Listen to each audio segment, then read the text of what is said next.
Hey y'all, it's entry number 48 of this off-season series where we discuss a different player's fantasy value each day as a group. We are another day closer to the start of the 2022 NFL season. Each day we'll drop a name, go through some positives and some concerns of their fantasy profile, and then I'll give my personal opinion at the end. Today's discussion will be on Drake London, wide receiver, Atlanta Falcons. We'll start with the positives with Drake London's fantasy profile. Drake London is a bigger receiver that is 6'4" and weighs 213 pounds. With this big body, London is able to make a lot of contested catches. In fact, during the 2021 season, London had 19 contested catches, which led the nation according to CBS. This statistic is even more dominant than just looking at the raw number when you realize that London played in just 8 games during the season, so he was averaging 2.38 contested catches per game. This ability makes it more likely that London can make plays at the NFL level even with non-perfectly placed throws. The next thing I really like about Drake London's fantasy profile are his yards per route run.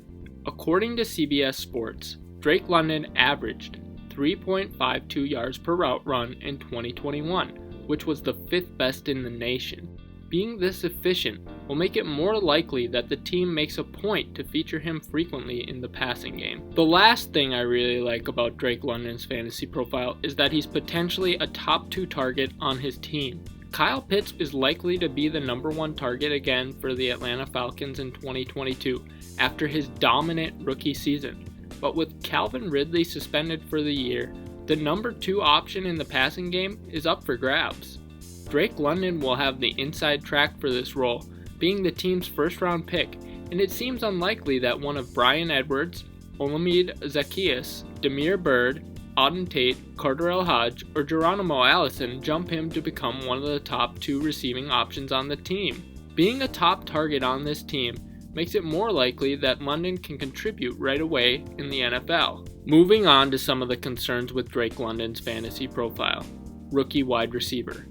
In NFL history, there have been just 27 players to finish with over 1,000 receiving yards in their rookie year according to StatMuse. It usually takes pass catchers a year or 2 to adjust to the NFL level, so we may need to temper fantasy expectations with London in year 1. The next concern I have with Drake London's fantasy profile is Arthur Smith's career wide receiver room usage. Over the course of Arthur Smith's career in a play calling role, his offense hasn't provided a lot of targets for his wide receiver room, even when he worked with A.J. Brown in Tennessee. If this trend continues, it may limit London's fantasy upside in 2022. The last major concern I have with Drake London's fantasy profile is his quarterback play. The Atlanta Falcons traded away their longtime franchise quarterback, Matt Ryan, this past offseason, and will have a quarterback room consisting of Marcus Mariota and Desmond Ridder in 2022.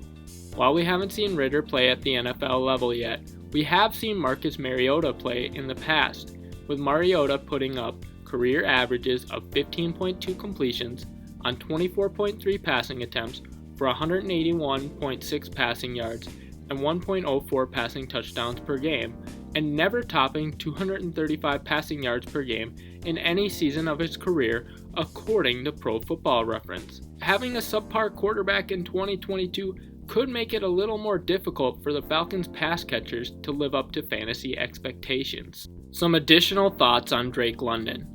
During the 2021 college football season, Drake London caught 88 passes for 1,084 receiving yards and 7 receiving touchdowns in just 8 games according to Sports Reference. On passes that went over 20 yards downfield in the air, Drake London caught 15 passes on 23 targets for 456 receiving yards and a receiving touchdown according to CBS. Drake London forced 22 missed tackles in 2021, according to Pro Football Focus. This was the 6th best mark among qualified wide receivers over the course of the entire college football season, and the best mark in college football through October 31st, the first 8 games of the year. Personal opinion.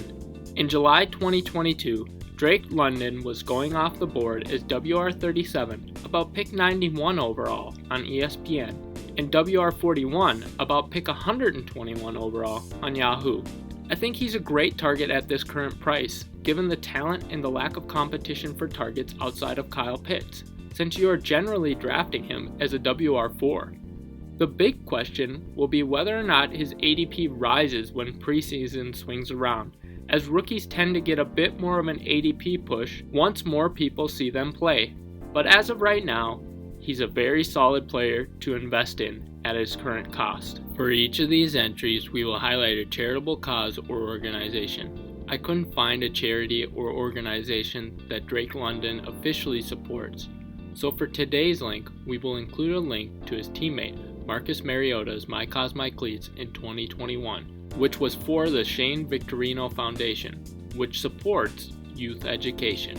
Here's a link to that organization below. And that's it for today's entry.